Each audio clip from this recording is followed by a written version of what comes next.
Hey everyone, it's Tuesday night again. You know what that means, don't you? It's time to join Mike and Kristie for another episode of Where's My Sage? A show hosted by a psychic medium and a guy on a quest to find Bigfoot. Who would have thought? Together, they will take you on all sorts of adventures, and not with lots of different people. Kristie even gives readings. It's time to sit back, get up and get ready. You can't sample the universe sitting down.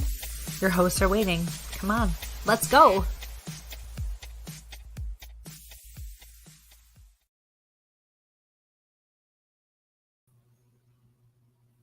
Good evening, ladies and gentlemen, and welcome to Where's My Sage? I'm Mike with my wonderful co-host, Kristie London. How are you doing this evening, Kristie? Hello, good evening, everybody. I'm well. How are you? Good. Managed to drag you into 2 shows on a weekend, and folks are starting to come on in.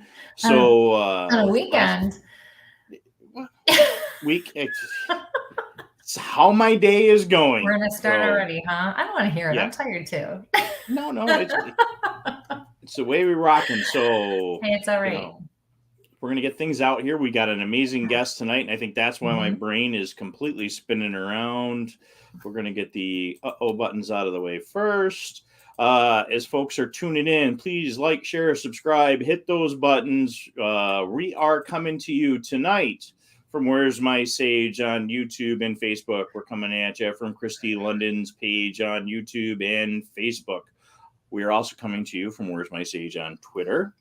And, of course, Tactical Bigfoot Research on Facebook and YouTube. And as folks come in, we'll say a couple of hellos as folks is going through. And hi, Melissa. Hi, Melissa. And Larson's here. So, Matt, the guys at work, when I wasn't paying attention today, pulled up your interview with me down there in Florida. It was kind of interesting not paying attention to my voice at work. Hi, Liz. Hi, Liz. Hi, Rhonda. So everybody's coming in from all different places. Matt says he can take over if you want to get rid of me. He is a professional journalist. He would probably do much better on this end. Still waiting for my invite to Florida, okay? Still waiting for it. So far, it's been all the boys trips. It'll be you guys crazy. All just leave me on everything. So here I am. Hey, Nate. Hey, Nate, what's going on? So what do you got coming up for adventures? What's new going that way? Anything? Probably. Nothing you can talk about right now? Yeah. Well, I'm doing the thing in Caledonia in July. Yes. And that's already, it's out there. Like it's, the tickets are on sale. Hi, Michelle. Yeah. Drop me that link in there. So Kristie's doing a reading back in Caledonia, New York, and I can't think of the name of the building, but it's where we did Rochester Parafest. She'll be there on the 29th of July. The building is gorgeous, and it's historical, and it's just it's a really cool building. It's going to be fun. Yeah. And now I gotta watch my language. Not that I wasn't going to have to watch my language for our guest this evening, but Chris is here. And we miss you. Yes. Oh. Drove through that area. There's your invite. You can stay in the Airstream. Matt's got that whole redone Airstream. Man. Yes. Maybe I should drink something different than water tonight. But you got that. I'm there the 22nd with Joe Schneider there, the Bigfoot atheist. I think that's Matt. That's what he's going by this week. But that's right. Joe's down the street. He actually took me to his sighting location, so we're going to work some of those color things. He doesn't know it yet, but he's going to find out. But I'm looking at Matt's stuff. Joe's stuff is great. And we're going in a couple weeks. Oh my God, a couple weeks. We're going to Ohio. Yes, we're going to Ohio with Tommy's crew. We're going to do a live investigation out there. Yeah. It's an old elementary school. Oh, I can't wait. Cannot wait to get in there. It looks public or Catholic? There's the man. I think it's. Right. Hey, Joe. Wait, start over. I just got here. I just said you and I are doing a presentation in Caledonia in a couple weeks. So, dude, I can't remember what I did 2 minutes ago. Come on, you gotta be with us here. Yes, our poor guest tonight. At least he's had enough conversations with me over the last couple of years to know how I can't talk right. Yeah. Rhonda wants to go to Ohio with us. Ooh, Rhonda. Yep. We got an Ooh. upcoming moose trip coming, and they had sightings in the area where we missed him. And let's see, tomorrow night I'm on Night Callers Radio, 7:30 Central, or 6:30 Central, 7:30 Eastern. Yes. That spun around. So I'm gonna talk to Lauren over there. Yeah, we've just been busy. We've just been everywhere lately and bouncing around. I do have something really freaking cool in the works, but I can't say anything yet, and it's going to be a while, but I am super excited because things are already starting to be put out there about it, and but I can't let on that I'm involved with whatever this might be. So, but I can't freaking wait. What? I was going to say, just so if you miss anything, go to your favorite podcast locations or our YouTube channels, Where's My Sage, Kristie London, or Tactical Bigfoot Research for the replays if you're a fan on channels. So we've got folks in here. We've got a great guest tonight. Yeah. And he has been busy because he's been on everybody's podcasts and stuff like that. And you've been talking about him since you got back from Monster Fest, so I can't wait to talk with him. Well, yeah. I mean, you might be fangirling over some of these people a little bit. We get things. I think it's awesome. Joe, I am not bringing up. Well, yeah, I will bring a PowerPoint, but we're going to talk before I totally get you there. Your Jeep's cool. Got cooler stickers than mine Jeep does. So, hi, Brian. So our guest this evening, if he's ready, if he can give me the thumbs up, is Darby Orcutt. I messed up everybody's name. So I'm even I had this whole thing written out for proper thing. And here's my buddy Darby. He's here with us. And I've messed up everybody's name. How many times have I talk to you once a week at least? Here, Duba, text message. It is completely fine, McAnnie. Yep. Hey, you are now in the ranks of Clef Berkman, not Cliff. Clef. Oh, yes, that's right. While I was in Ohio. And Jay is not here from Wisconsin. So yes. Yeah. Welcome, Darby. It's nice to meet you. Great to meet you, Kristie. Thanks for joining us. I'll just get Mike right. I'll help the poor guy out because if he gets any rudder, he's gonna. Larson says he can come and help out. I can take over my computer. I'll send it. All right. Oh my God. You'd probably get a better investigative journalist working too. Oh God. So Darby, we yanked you on here. I know your little stuff here, but tell me what you do for a living or where you're from, because I went through and wrote down the wrong place 5 times, and I've been correcting everybody, and I've been correcting myself too. Well, that's all right. It wasn't completely your fault. You made me realize, looking at my website, that my web guy changed my university name to another one without by accident himself. Who pays more? We're gonna get that fixed. But again, my name is Darby Orcutt. I am on faculty at North Carolina State University.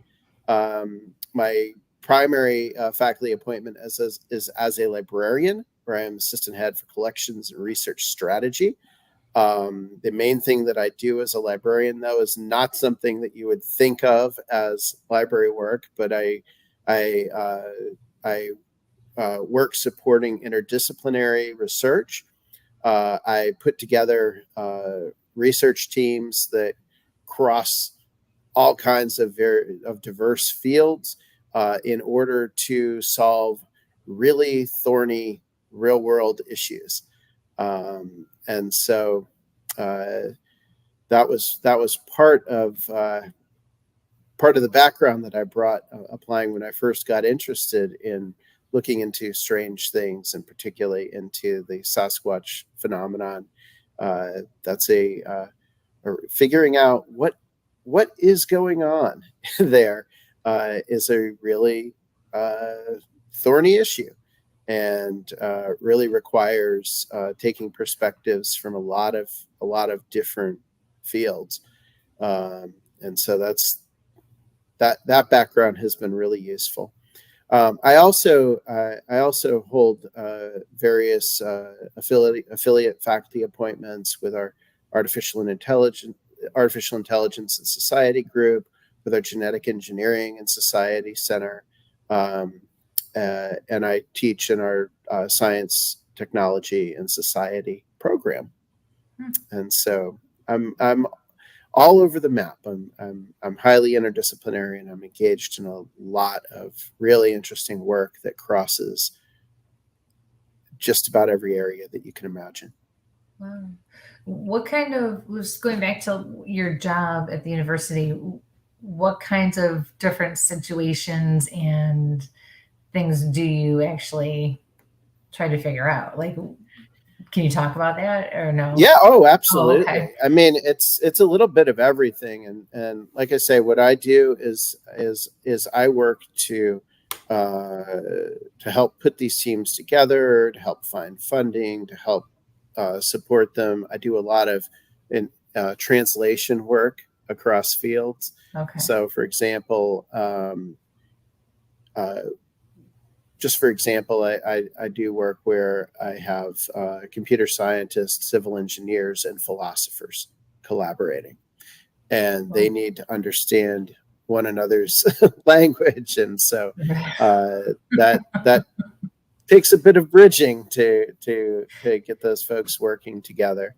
And so I work on anything, all sorts of interesting things, anything from just very recently, I've been part of giving a response to the federal government with regard to artificial intelligence regulation. That was just this week. We submitted that. A month ago, I was working on plans to deploy sensors in coastal forests in order to monitor forest health and to be able to create a sustainable ecosystem that would hold carbon, which is very important in thinking about climate change, and particularly sea level rise in coastal areas, which are threatening those coastal forests. You name it, I've probably worked on something. Okay. Any of these thorny issues, I'm trying to figure out who are the folks that we need to bring together in order to address them. So you're the network, you're the glue guy, and I apologize for laughing. All I can see is that Mel Brooks scene with the stand-up philosopher when you said that, and I'm just, history of the world there. Let's see.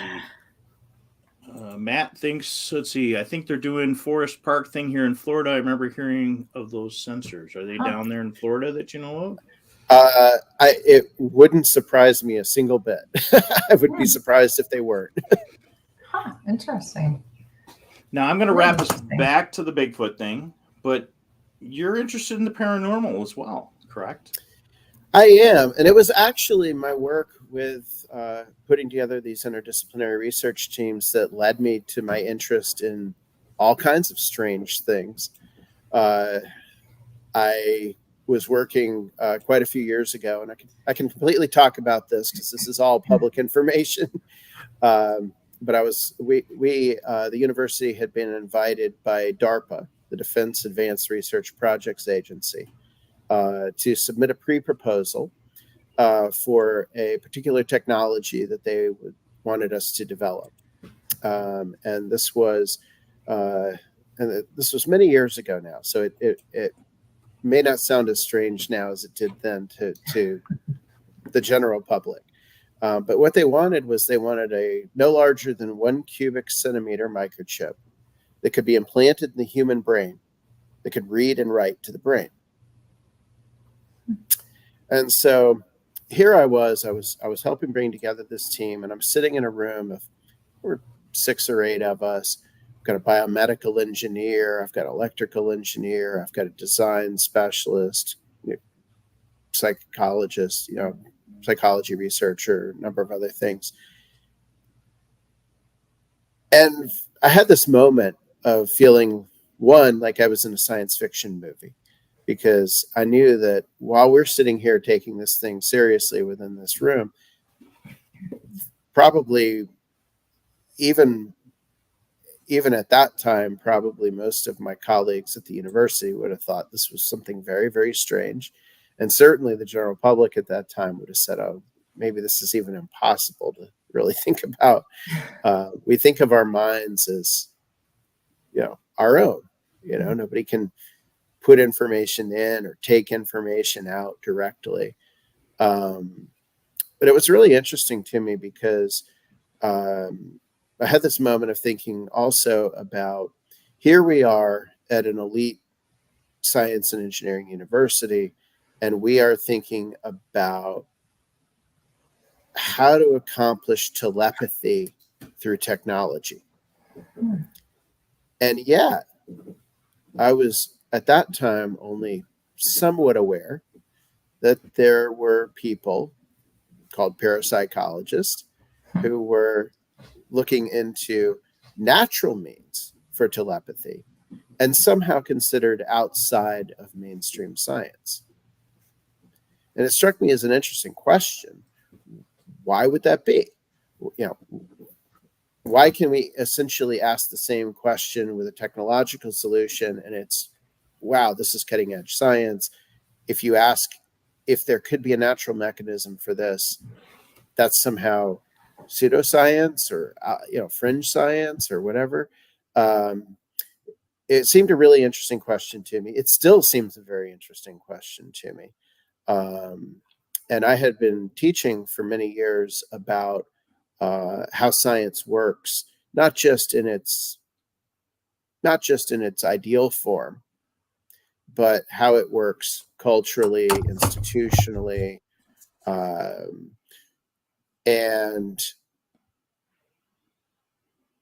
I thought, this is a really interesting way to think about those questions. Let me look into some of these fringe science fields. Let me look into these areas with, strange things that people are attempting to study scientifically. And I ended up building a course around this. So I teach a course, and hey, I named it so the students would come. It's called Science, Psi, Sasquatch, and Spirits. That's cool. And that's pretty cool. We look into all sorts of strange ideas, not just claims, but potential evidence. And we use this as a lens into how science defines itself, how its institutions function.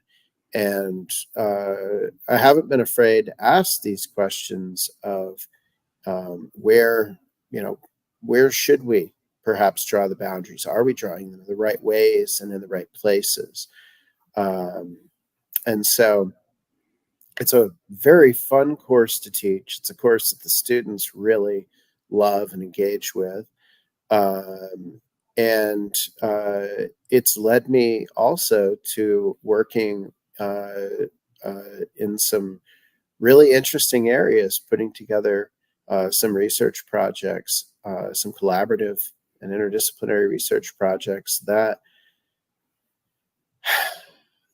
take very serious inquiry into areas that you just don't find that in very often. Do you find your students changing majors after taking that class or expanding, what they're doing? Because it sounds like you almost pick other, disciplines once you're like, hey, this is what I want to go to school, but there's so much other stuff I could bring to that. Well, that's the idea, and we're hoping that'll happen in the future. Up until now, however, unfortunately the last couple of times I've offered the course, it has filled so quickly that only the seniors who have priority for registration have been able to get a seat. So it's too late for them to change their majors in their last semester, but it's certainly been something they've really appreciated the course.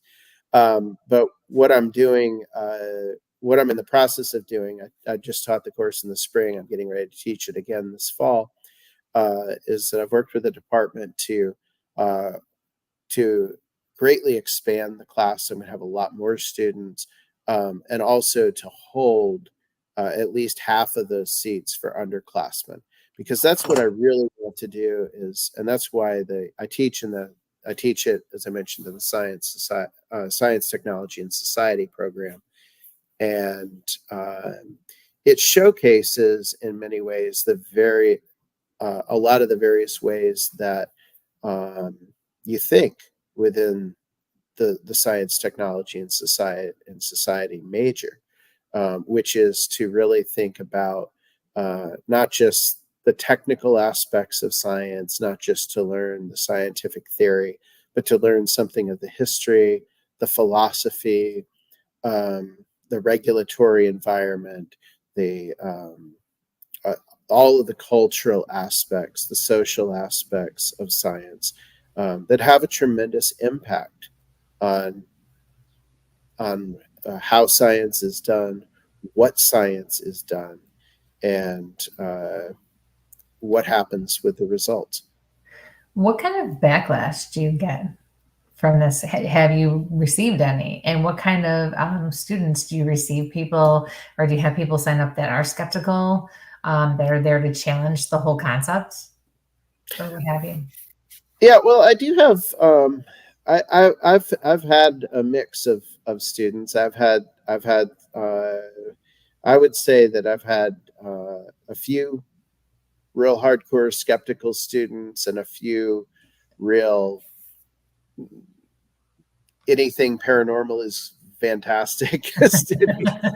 Those are my kind of students. I mean, but I would say that, yeah. I would say that mostly, and I've been really happy. Mostly, I've drawn the curious. I've drawn students who are fairly middle of the road in terms of the ways they think about these things, and students who have an open mind and are willing to consider both creative and critical perspectives towards the subjects. I have to say I really haven't had too much backlash. I've actually had an awful lot of support. The university has, it's the course is approved. It's a full permanent course now. I've had I had one person through the approval process who seemed to be highly skeptical. That's good. That's that this should be a course, but that was fine. Yeah, I mean, more than anything, I think I've had. I mean, part of that is that the way that I teach the course, it isn't a, let's blindly accept any strange idea that comes along. Right. One of the things that I do is distinguish very carefully in my own work and when I talk about these things that, because I think that a lot of the, I guess you'd say the capital S skeptical community focuses on critique of paranormal ideas, which is fine. We should be critical of paranormal ideas. But unfortunately, I think the nuance that they miss is that even though people may promote strange ideas, they may promote ideas that are not fully baked or perhaps even sometimes baked at all, they're embedded in that the questions that people have, the questions that people are trying to answer with these ideas are rooted in experiences that people have. They're rooted in things that people see, that they hear, that they experience. Right.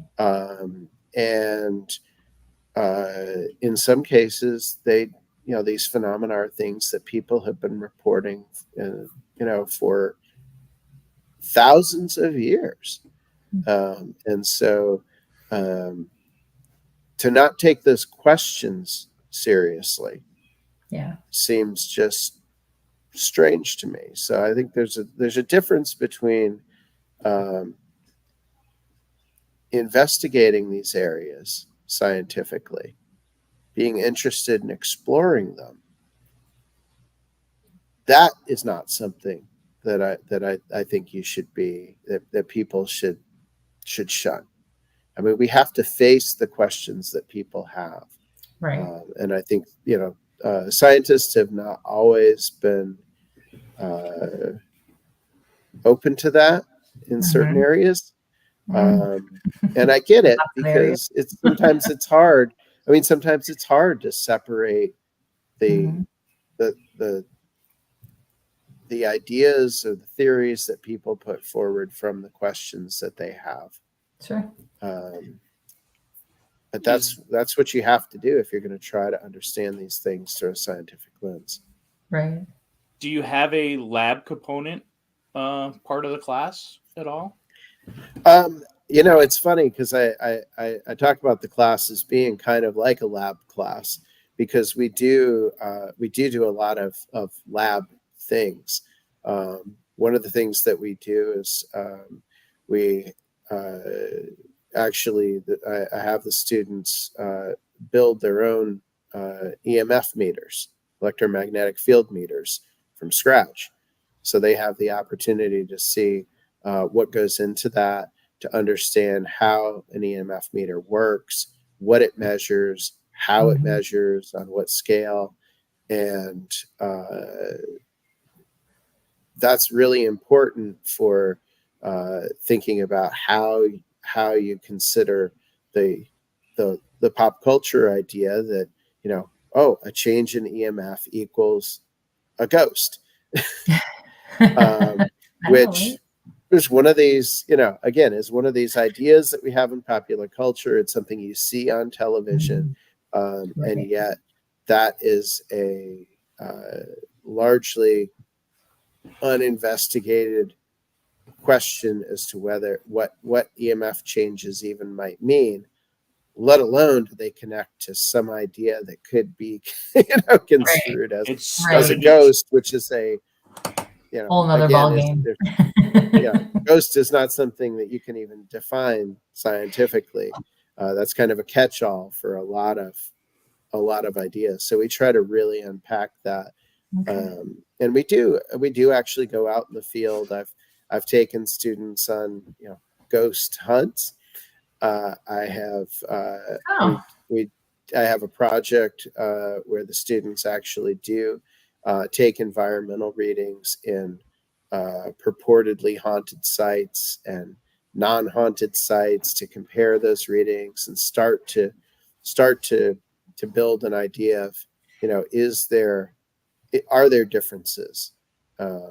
Because that, to say that a particular environmental changes are connected with a haunting experience is,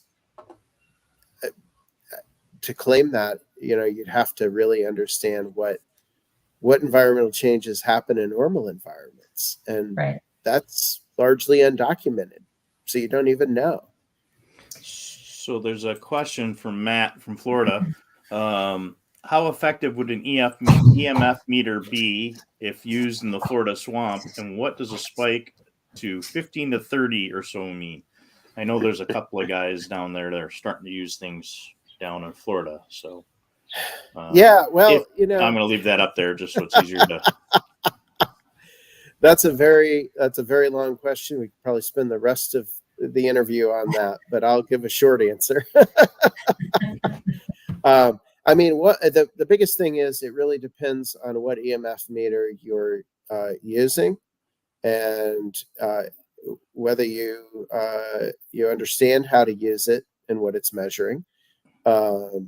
Most of what you see deployed in media ghost hunting are very simple EMF meters. They're K2 meters or something like that. Those meters, they only measure, let's put it this way. There's three components to an EMF field, and those meters only measure one of them. They also only measure within the scale of essentially of household wiring, because they're intended as tools to find problems with wiring in a house. Also, you'll often see on the ghost shows on television, they'll be waving them around, and if you actually read the instructions, it'll say you have to hold it still in order to get an accurate reading. If you wave it around, of course, it's going to light up or register something different. And actually, because it's only measuring, one of these aspects of an EMF field, even turning it slightly can change what you're measuring. So again, it's very complicated, but if you really look into what EMF is, and you really you read that instruction book for the meter, most people who do any kind of scientific work with an EMF meter are certainly work with one that with a tri-field type meter, so it would catch all three of those aspects of the field.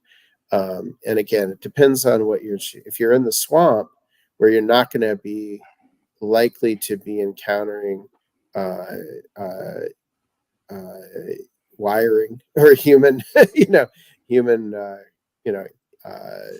produced EMF, then you probably are going to be wanting to use something that's called like a natural EMF meter that is actually calibrated to a completely different part of the scale, part of the spectrum, where you will be able to determine what's a natural EMF field.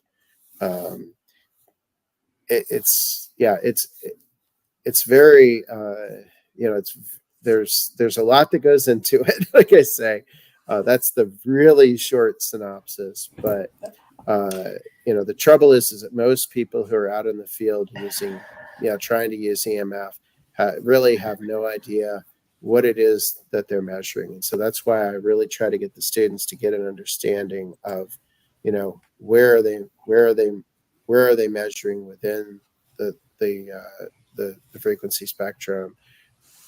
What does the instrument do? How does it work? And that's to even get to the point where you can take an accurate measurement, let alone know what that measurement might possibly mean. And again, we don't have a lot of data for that period in any field to know how common EMF changes are, and in what sorts of contexts do they normally occur. So if you don't know what's normal, it's really hard to know what's not normal. So I have two questions. One, have you ever brought in a psychic or a medium especially to work with your students and help maybe do some experiments? And two, when you bring your students on these ghost hunts, right, these investigations to these haunted locations, how are you conducting the investigations, and what exactly are you doing when you bring them there? Great questions. The answer to your first question is yes. I have brought a psychic medium into my class before. Okay. And I think I will probably do that again. It's hard to, I have the biggest problem I have with the class is there's so much content I could possibly cover. Mm-hmm. And cramming it all in is so difficult. Yeah, I'm sure. But I have done that. I did do that in an earlier semester, and I think it was an interesting experience. And I think that while it wasn't it didn't end up being like a watershed moment, I think it was really interesting for the students to see the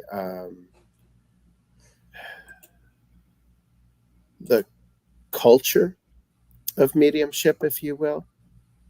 And I think that was something to see, that the ways in which one thinks and speaks within a scientific environment is quite different than the ways that most mediums converse and think and talk about what they do. And it's, I think it's one of the things that I hope to do in the future is I have a friend who's a psychic medium, but who also is very conversant with the science of parapsychology. And so I'm hoping in the future to be able to draw on him and try to bridge that a little bit more, because I think that's one of the things that's to my mind that's really interesting, is not so much even the phenomenon of mediumship, but just the way that it represents such a very different worldview than a scientific worldview. But that doesn't mean that it's an incompatible worldview. Interesting. So what about when you bring your students on these investigations? Yeah, well, the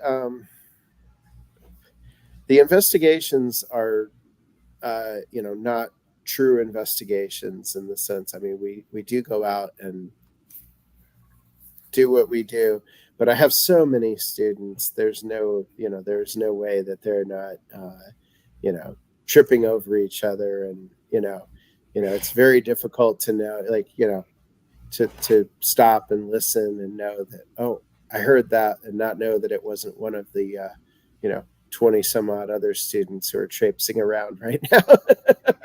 But it's good enough for them to sort of have an experience of it, and to sort of understand like what goes on in an investigation, even though it's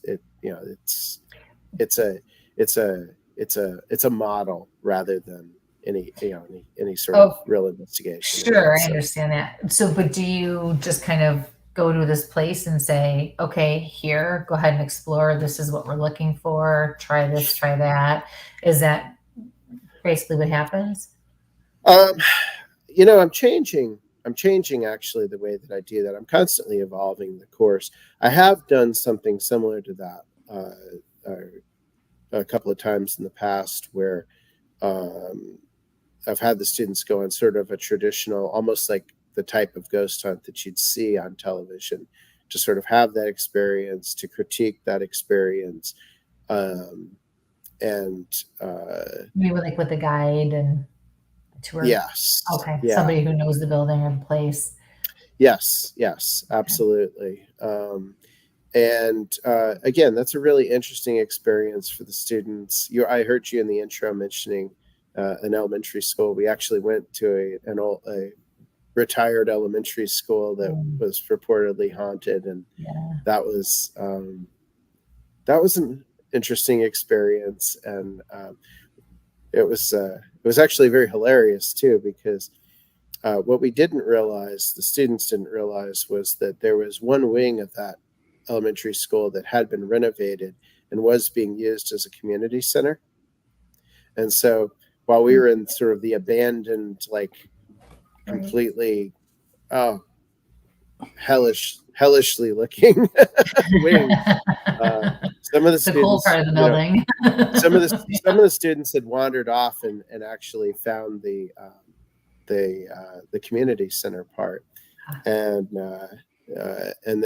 this small group came back, and this one young woman was telling the story. She's like, yes, we were there, and we walked into this area, and it was a big like presentation area with a stage, and then we heard a voice behind us, and we looked, and there was a little girl sitting there. And, they proceed to tell about this conversation they had with a little girl, this little girl. And my other students are like rapt. They're like, what? And you heard what? You heard what? Yeah. And then at some point, the students who'd gone off into the community center and come back realized that the other students didn't know that that existed. And so she stopped. She's like, no. It was a real little girl. Like there were people there. There was something going on. We were talking with this real little girl.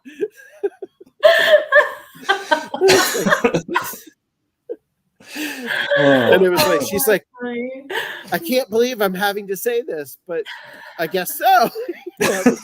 Here we are in this moment. That's funny. They're all trying to talk to ghosts. And I mean, you never know. I mean, honestly. Everybody that's popping in, please like, share, subscribe. Hello for the old timers that are coming back. I see some old face popping into the chat. Darby's with us tonight. We got him on the paranormal thing, and now we're gonna kind of drag him towards that big furry creature of Bigfoot. And but just thinking about your students, even though you're doing that science stuff, do you have an architecture program at the university or no?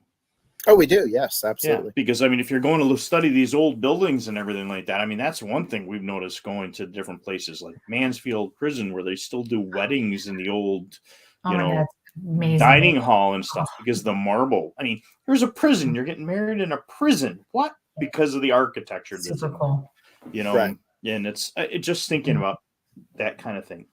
Yeah. So now you've got the paranormal, you're working this. Now comes that big furry guy or girl or whatever. We don't know what it is. How do you get involved with the Squatch? Yeah. So it was one of those things where when I first started developing the course, having an interest in this area and, thought, I mean, like I say, I mean, I thought initially, hey, this would be a great way to teach how science works in the real world. And it's proven a wonderful way to teach that. Carrie didn't pop in yet. And yeah, and so obviously the Sasquatch phenomenon is one of those big ones. And I think that it gives a different perspective, and it offers a different set of issues and a different set of things to consider than thinking about ghosts or mediums or psychic powers or what have you. And in fact, I mean, I'm sure as you say that there are lots of folks, I mean, all the time. I'll meet folks who are, really interested in psychic medium stuff, and they think the Bigfoot stuff is silly. How could anybody believe that? And you meet Bigfoot people who are like all about Bigfoot, and oh my gosh, this must be out there, and the idea that mind reading could happen. No, that's ridiculous. So you have a lot of these different areas,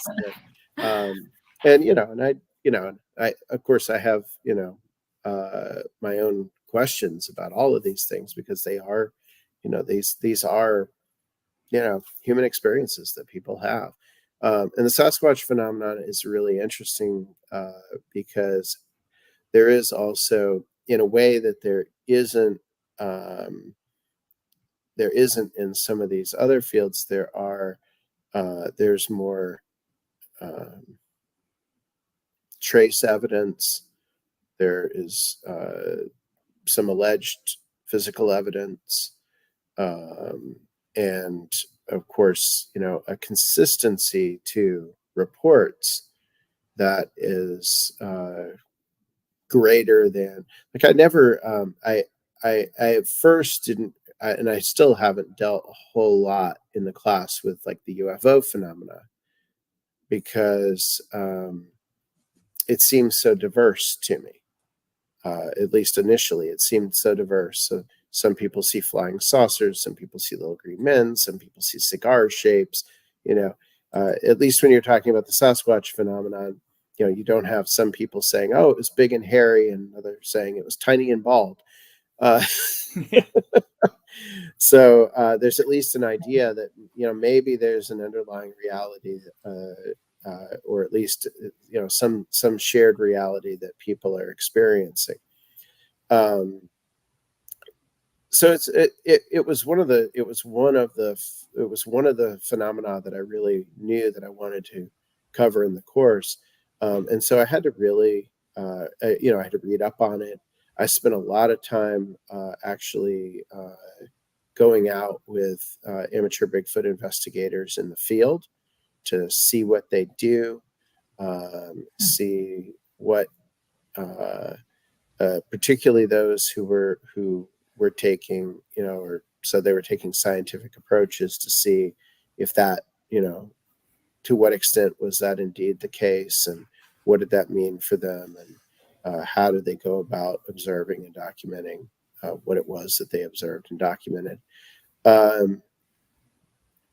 It was really, and I know I've mentioned to you, Mike, one of the folks that I met along the way, unfortunately never met in person, but I became very fast friends with over the telephone, was the late Dr. John Bindernagel, who was a wildlife biologist, Canadian wildlife biologist, and one of few folks with a relevant PhD who took the phenomenon very seriously. And it was interesting because John had written a book, his second book, called The Discovery of the Sasquatch, where he had, after years as a wildlife biologist trying to get his field to look at potential evidence and finding that very difficult, to even have it looked at, examined by scientists. In that book, he worked that out. He got into issues of the history, the philosophy of science, the culture of science, as a way to understand for himself why he was having such a tough time making this case. When I met him, it was after I'd taught the course. I think I taught the course once at that point. I was getting set to teach it again the next year. And we used to laugh because I had come to the Sasquatch phenomenon from the other angle, which was I was very engaged with trying to teach and explain the history, the philosophy, the culture, and how that impacts scientific practice. And that had got me interested in the Sasquatch. So here we were coming, essentially to a very similar place, but from completely opposite directions. And that was something that was really neat. And it was first, and actually it was first in talking to him. He was the first one that I shared with my plans, which took years to come to the point where they are now, to actually wrap true, top-notch scientific work into to bring those scientists in a way that could hopefully give us some real insight into the Sasquatch question. And that's where I am now with the DNA study. And that's just that's I knew we'd be able to wrap it right into there. So you took from A to B to C, and now in the last couple of weeks you've managed to come out. And what have you done with your networking?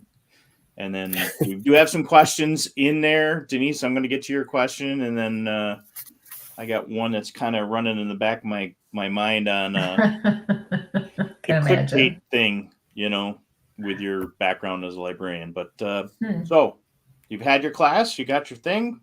Now we're here. What about this DNA? What are we doing with DNA?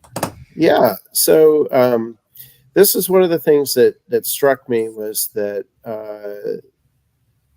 there have been a number of reports, certainly a number of claims over many, many years from investigators and experience of Sasquatch, that they say, oh, well, at the place where this happened, I found this hair, and this hair looks unusual, or what have you. And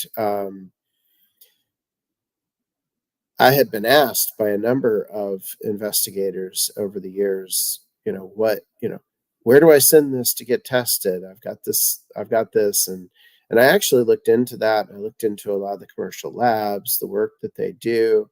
I looked into how they did it and how professionally they did it. And I really found that I wasn't able to make a recommendation to anyone. Because I wasn't convinced from what I'd seen of the few commercial lab reports that have been shared with me and such. I wasn't convinced that if there were something truly unique there, that those commercial labs would even necessarily notice or care. And I say that because I had seen a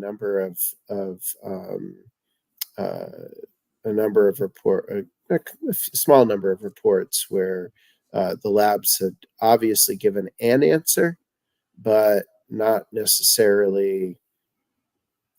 It seemed that they had been more than happy to take someone's money and to give them an answer. Let me put it that way.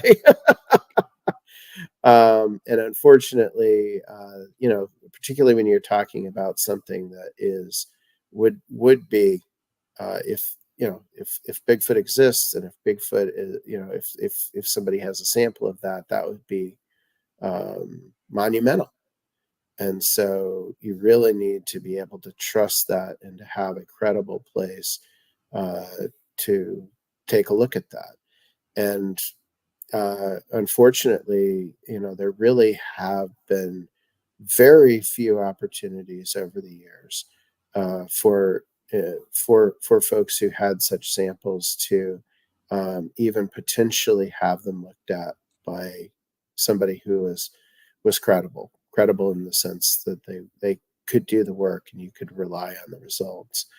So that was one problem that I was determined to fix. And I knew from my work with, putting together different teams, and this is what I had talked about with John Bendernagel, where and that he was really intrigued by this, and he would have loved to have seen this come together. I know, but my idea was this: from years of putting together teams, I always recognized that when you bring together these experts from these different domains, you need to have a project that has multiple outcomes, and particularly that has outcomes that address the needs of the research agenda of each individual participant. And those agendas are very, very different. So with this study, for example, I am interested in the Sasquatch phenomenon. I'm the only one of my collaborators who's interested in the Sasquatch phenomenon. My other collaborators all bring interest in other things, in developing new forensic techniques, in training PhD students, into looking into true unknowns, which is something that they rarely get to do. They rarely look at something that, usually when they're doing particularly genetic analysis is something they know what it is they're looking at, and they're looking at maybe a small unknown about some particular aspect of it. But this is wonderful training for them to be able to look at something that they don't know necessarily what it is heading in, and they have to figure that out from scratch. I'm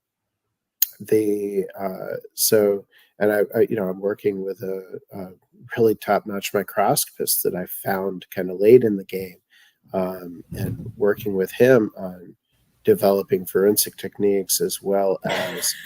I'm sorry. She's got a question. I don't know what that is. Oh, I'm sorry. I want to be able to understand the rest of what you're saying, and I don't know what that is. He works with viewing things through a microscope. Okay, thank you. He looks at very small things. Those are the people down the hall from you at work, Kristie. Listen. Thank you. Now I can understand the rest of what you're saying. Yeah, okay. Yeah. But actually, he looks at, he actually does. Okay. Here's the thing. He actually looks under the microscope and looks at things to the molecular level. Okay. So he looks at molecules, things as small as molecules. And so I actually met him through our mutual interest in artificial intelligence, because he's using artificial intelligence to find certain things in the. That wasn't very nice, Matt. So he's using artificial intelligence to look at lots and lots and lots of images to find the very small pieces in there that he's looking for, and so forth. And so I have some ideas about how we might do some things with that. So the idea is that there are all these other possible outcomes apart from my interest in seeing these unusual samples looked at. There's all sorts of other interests, and so the way to put together a really successful interdisciplinary collaboration is to make sure that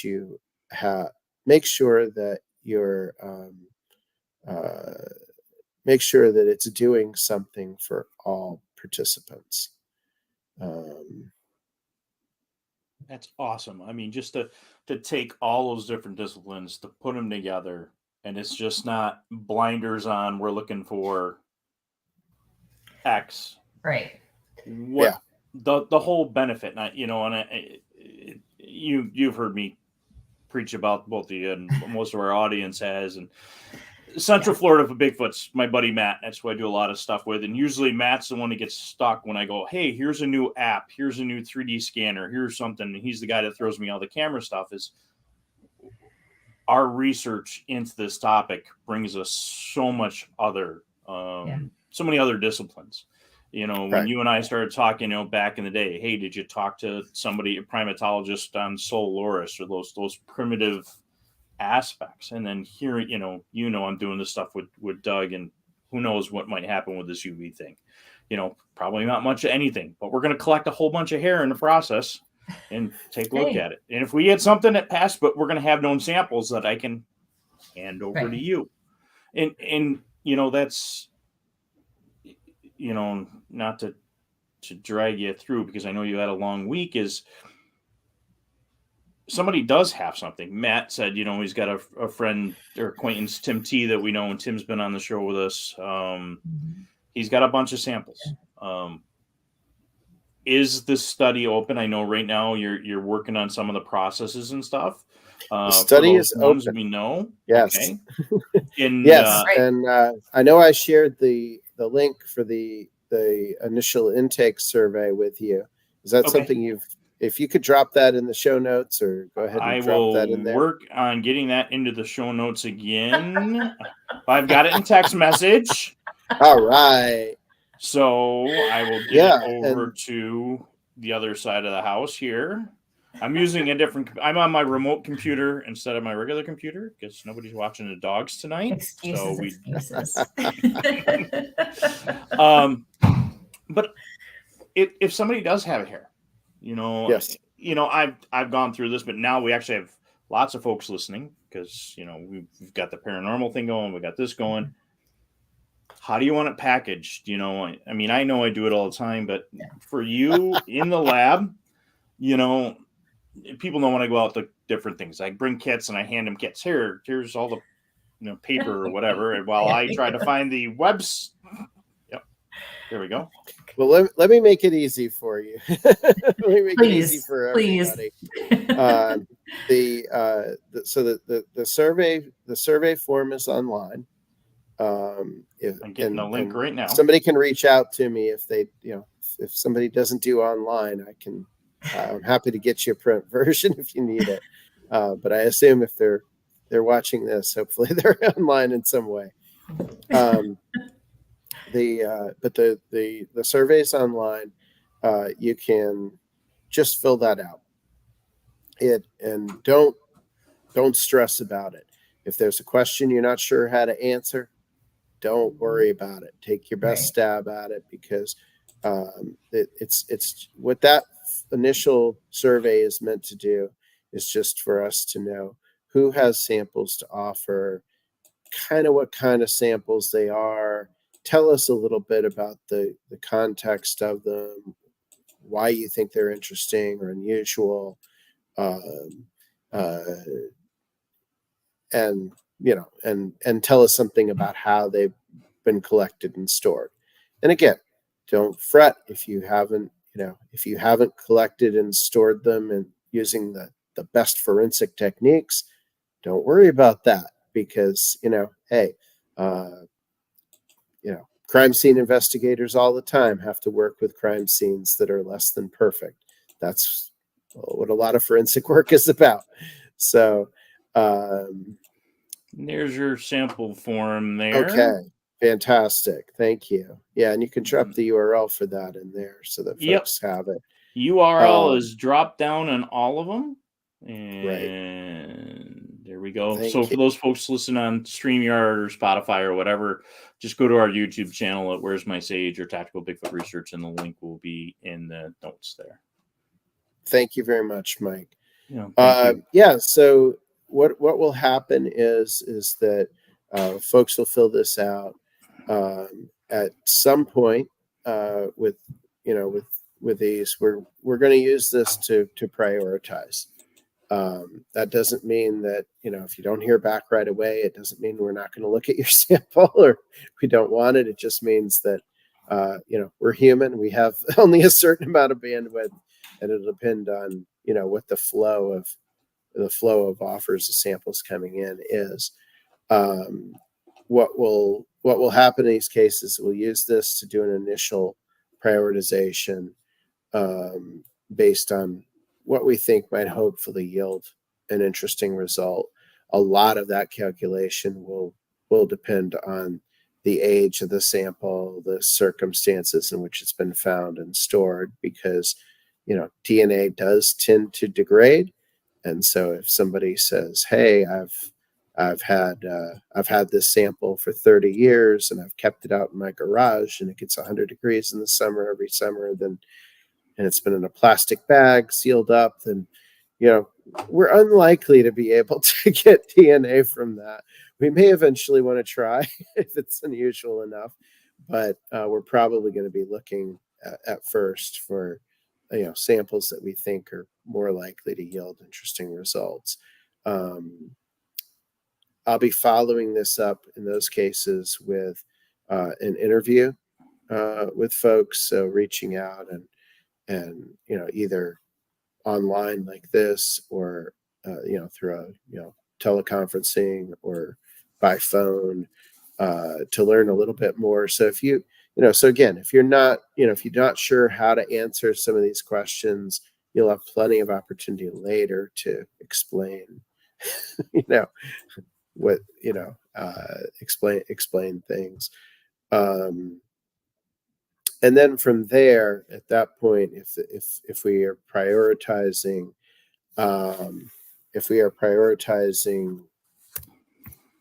your sample, then we're going to reach out, and that's when we'll tell you how to package that up, where to send it. We're not putting the address out there because we don't want unsolicited samples.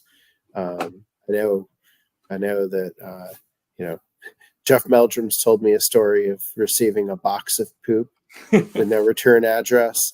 It was just in the cardboard. Come on. You had no idea who sent it, anything like that.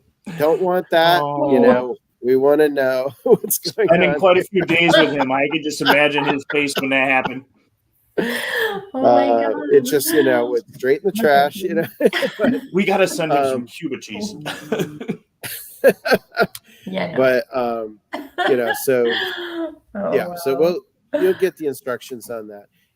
I mean, I think that honestly, Mike, I think you're eminently qualified to to explain to folks how, if they find samples in the future, whether it's next week or next month or whatever, uh, uh, you're eminently qualified to be able to tell folks, what are good practices for, how to collect those samples, how to store them. I think the most important thing is people do tend to like to stick things in plastic baggies and seal them up. And that is about the worst thing you can do for a potential DNA sample, because any moisture that's in there, anything, it doesn't breathe, and it will just degrade that DNA very, very quickly. Oof. So if you have samples, you're best off putting them in paper envelope, ideally acid-free. But again, I mean, there's certainly gold standard techniques that, Mike, I know you can tell your listeners anytime, what they are, because we'll do a tactical Tuesday. We'll do another tactical Tuesday on that, and kind of go through the kits. But at the same time, I don't want anybody to, I mean, if somebody plucked the hair off a Sasquatch last month and put it in a plastic bag, I don't want to say, don't submit it. No, I mean, that's the big funny. thing. I mean, if you got the sandwich bag from lunch, I mean, I remember the first samples we got. That's all I had. I had a plastic bag, and we got back. We put them in right to the paper envelope, and it was making sure we had some gloves and stuff like that.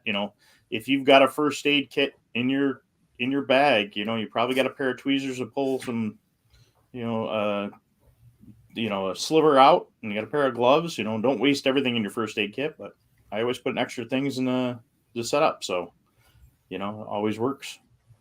So I'm just so happy about this, knowing that there's going to be a whole nother generation of scientists that are, these kids are going to be in there working in the labs, learning something that your inspiration in doing this, like you said, doing your class and all the other scientists and stuff that's there.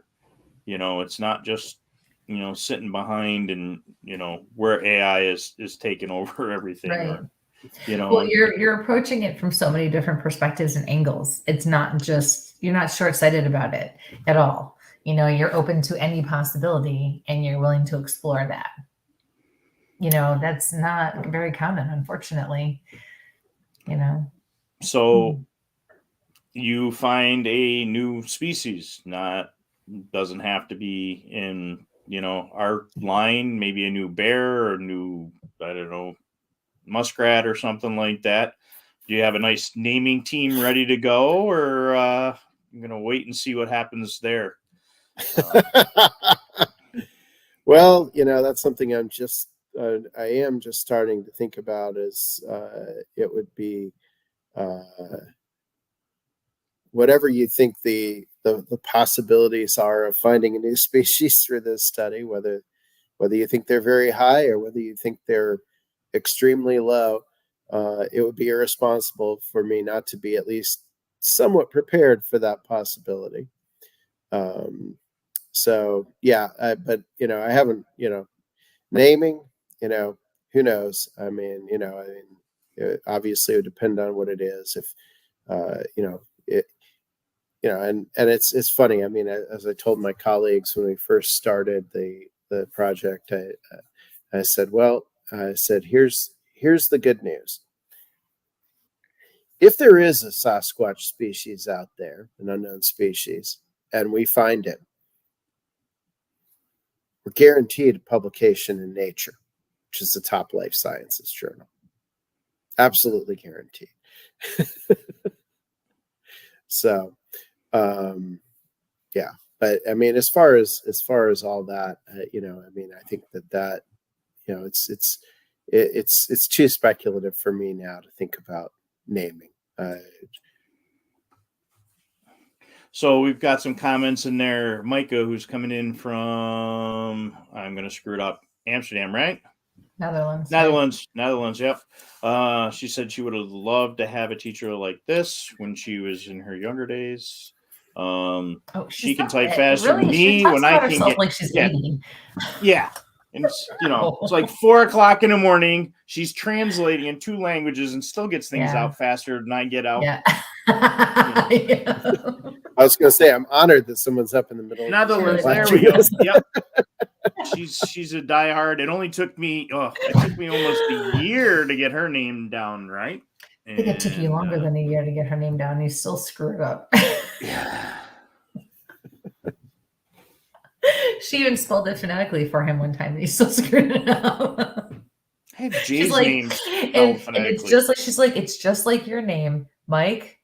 It doesn't get any easier than that. It's your name. Oh yeah. That's great.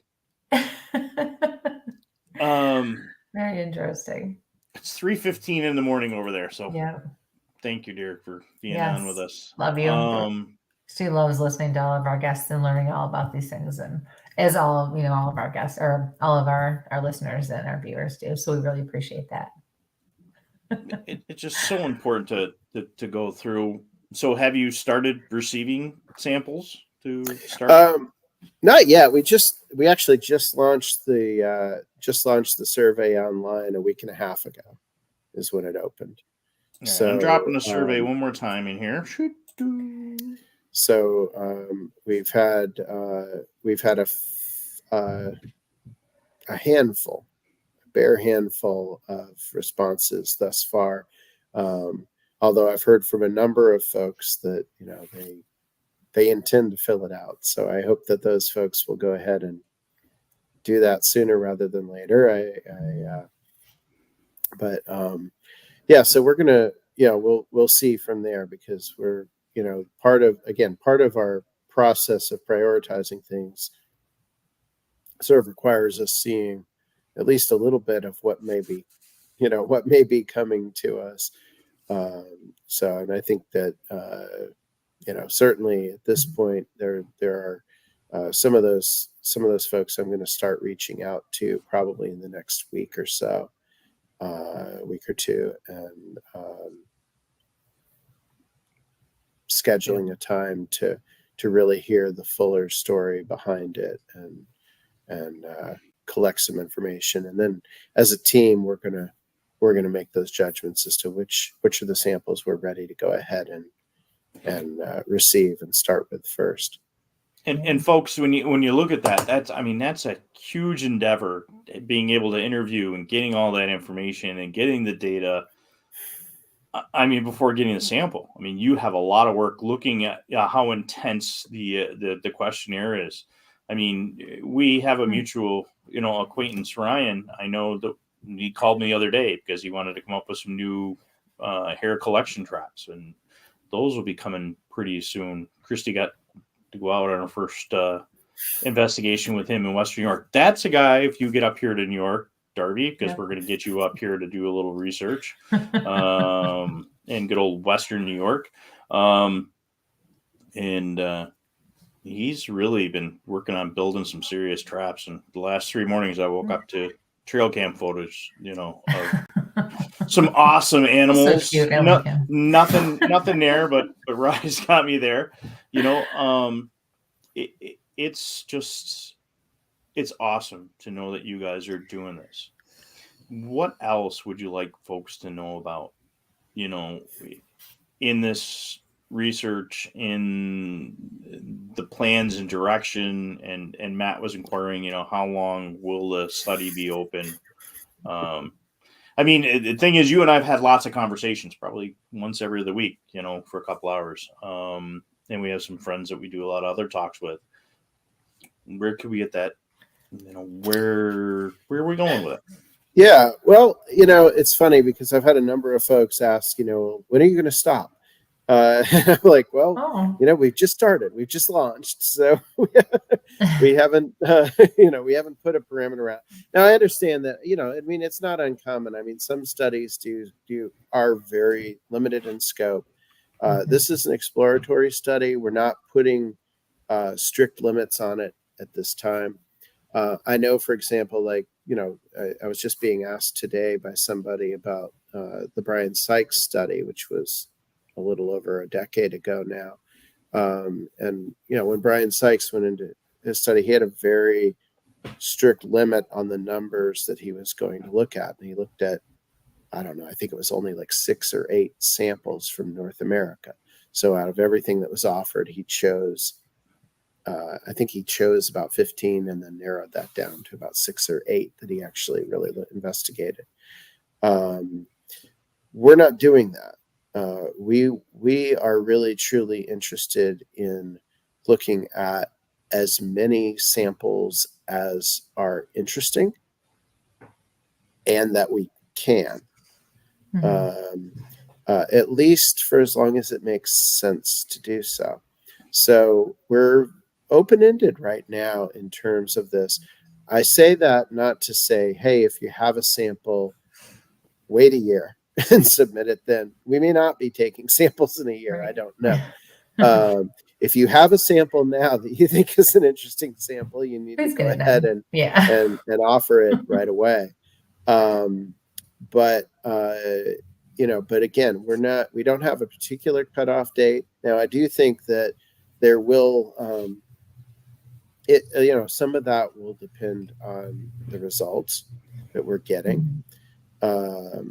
And we're not at this point setting out to test the null hypothesis per se. But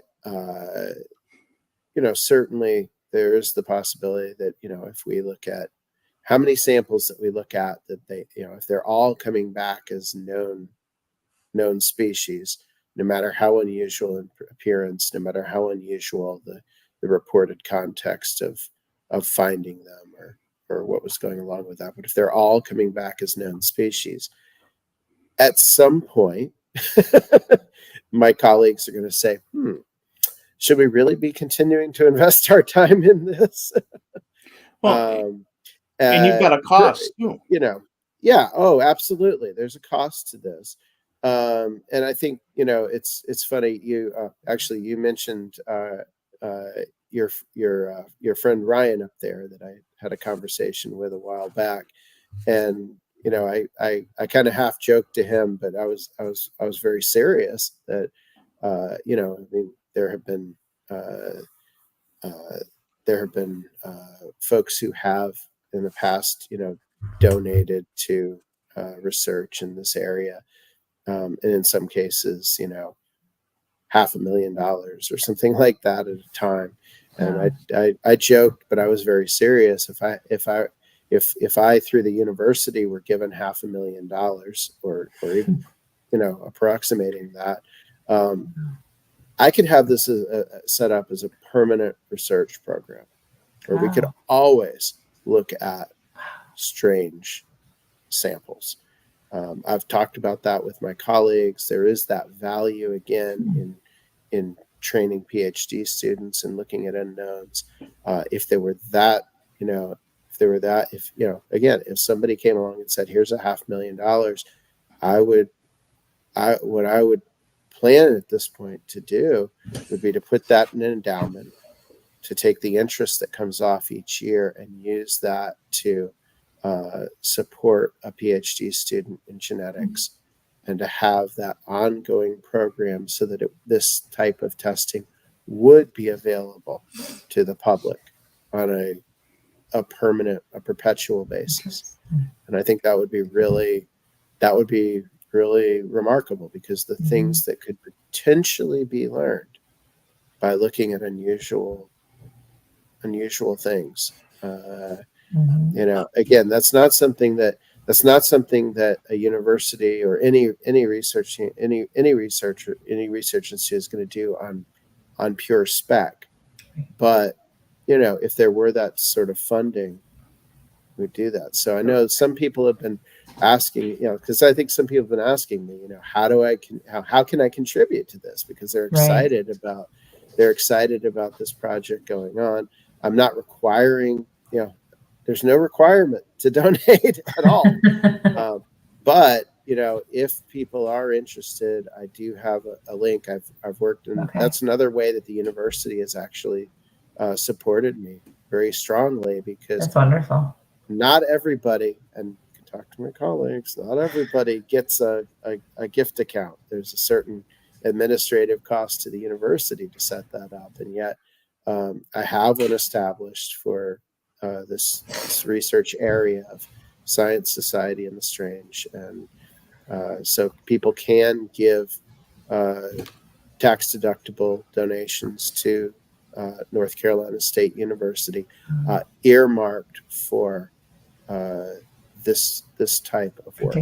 Okay. Please email that link again. I mean, to hear that, brother, you're a true educator, because you are trying to set up for that next generation. It's not that Texas study that we don't talk about, or psych study. Those were, or one other one that we know of, that this is blinders on. You're trying to help groom that next generation.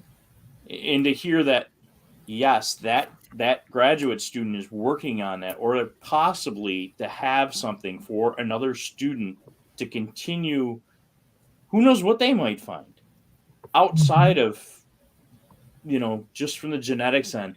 That's amazing. I mean, that, when we set this show up, it's a taste of the universe. It's a journey. The journey that you're helping provide. When you say, you got your microscopy,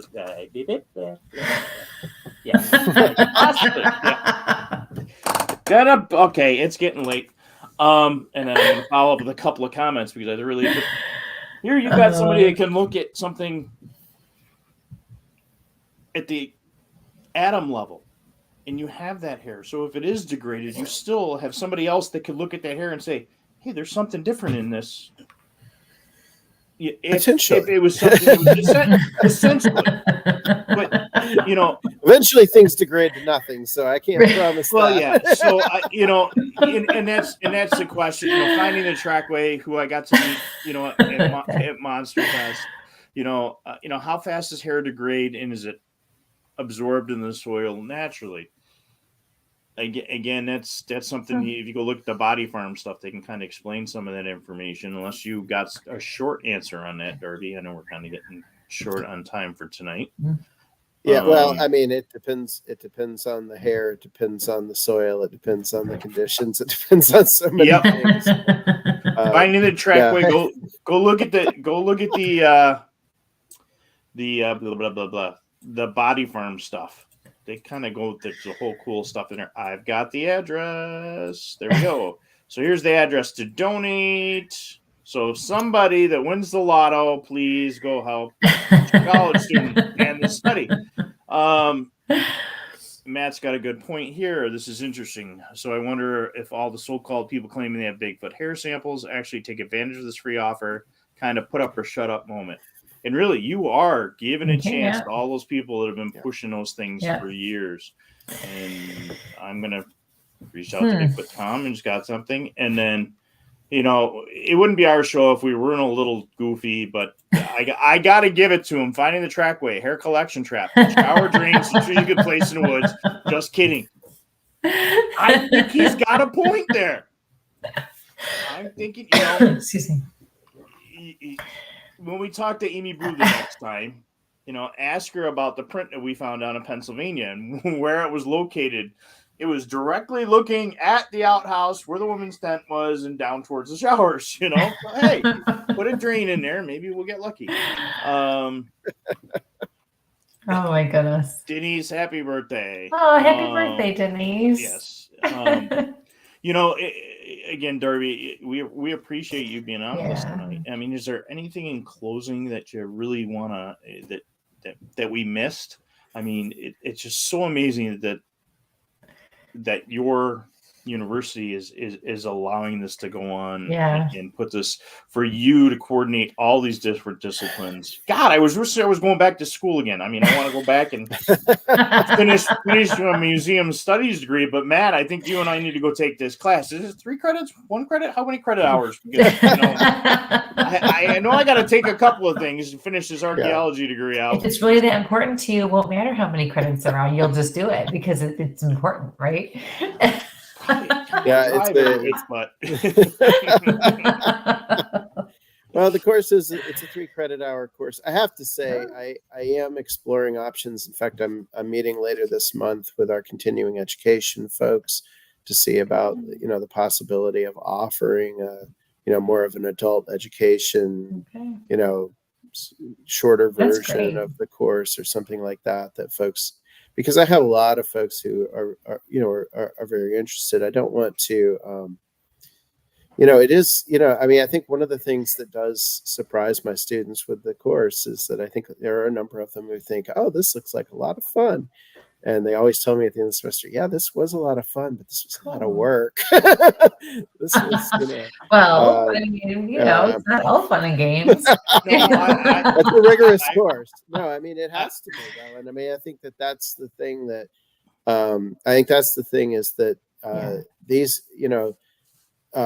these areas of inquiry are a lot of fun. They're naturally a lot of fun. People find them really fascinating and interesting.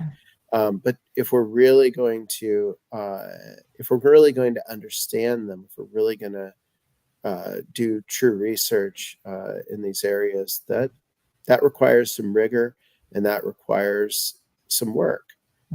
I find it enjoyable work, but it's work. Don't get me wrong. Yeah. Oh, my research partner, as he's out there teaching. How many nights we've been out in the woods and he's over there like, oh, I got to write a lesson plan for, next week. And it's like, okay, it's perfect. Sit with a cigar with, recorders and thermal cameras and, he's typing away, coming up with, and is, uneducated biology me, is going, hey, what about this? And, okay, maybe a first year student might look at that, differently. So that's awesome. Wow, it's been an hour and a half. I have so much stuff. It went so fast.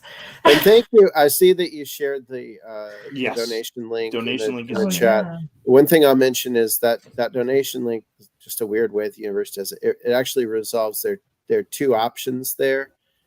So make sure you choose the one that's Science Society and the Strange. Okay. All right. So let me hang on one second. I'm gonna show everybody quick. Wrong one. Go to the screen. Okay. StreamYard keeps giving me way too many options lately. Yeah. You don't need that many buttons to play with. All right. So sharing the screen. So you're gonna get, when you go to the website there to donate, go down here and you want to pick the bottom. Let's kind of make that one bigger. So Science Society and the Strange. Click on that, folks. And we can help Darby out with this study and help out, getting some things out there. So, and if you happen to work, the other thing that's interesting is that because we are a nonprofit and this is a tax deductible contribution, many employers will actually match contributions to the university. So if you happen to work for one of those companies, many of them are right. There's a place you can click that off right on this page and you can check, and many have that set up automatically with the university. A lot of major corporations. Some you may have to go to your corporation and say, hey, I'm giving to this, nonprofit, and they will match. But that's Yeah, that's good to know. Yeah, I don't know anywhere else that you can give to support the investigation into these areas that your employer will match it. Yeah, I'd be very curious. Right down on the bottom, click that, and it says, go right to your, find out if your company will match. That's awesome. It's simple. It's easy. I know what I'm doing. Because if I can get more kids involved in education, I'm happy. Yeah. So, well, this is one of the things that I'm very much committed to is bridging this gap between science and the public. And I think part of that is that we need to have science that's engaged in answering questions that are of interest and concern to the public. We don't need to be ignoring anything, really. And so, I think it's important that we have these kinds of connections. And so that's another, while I focus, in a lot of my professional work, I'm focused on making connections between scientists. My heart is very much with making that connection between science and the public too. Love that. Thanks, Very brother. nice. Yeah. Well, we're Do a at lot of great 9:30. So if you can hang out for a second in the back while I just shut things down, and we appreciate that. If you got a minute, if not, I'll talk with you later in the week. So thank you. Thank you so so much. much for joining us. It was a We got pleasure. the I learned a link there. lot. Yes. Thank you, Kristie. Yeah. It's Thank really you. nice to meet you. You too. You too. It was a pleasure. Thanks, Darby. All right. In here. So, completely educational show tonight. Yeah. I love those. Thank you to the audience for being here. Please go over and take a look at what he's got going. The links are there. I will be putting them in the show notes for those folks listening in on Spreaker and Spotify if you're just listening on the audio. And all those other different locations, or Twitter, you can sneak over to YouTube. So I'm going to get us out. Anything else in closing? Tomorrow night, I'll be on Night Callers Radio, 6:30 Central, 7:30 Eastern on YouTube and Facebook. So, Kristie, anything else? No, I'm good. I think we're good tonight. Yeah. Good night, all. Thank you to everybody for being here with us and for participating. We love all of you. So until next time, stay safe and sample on.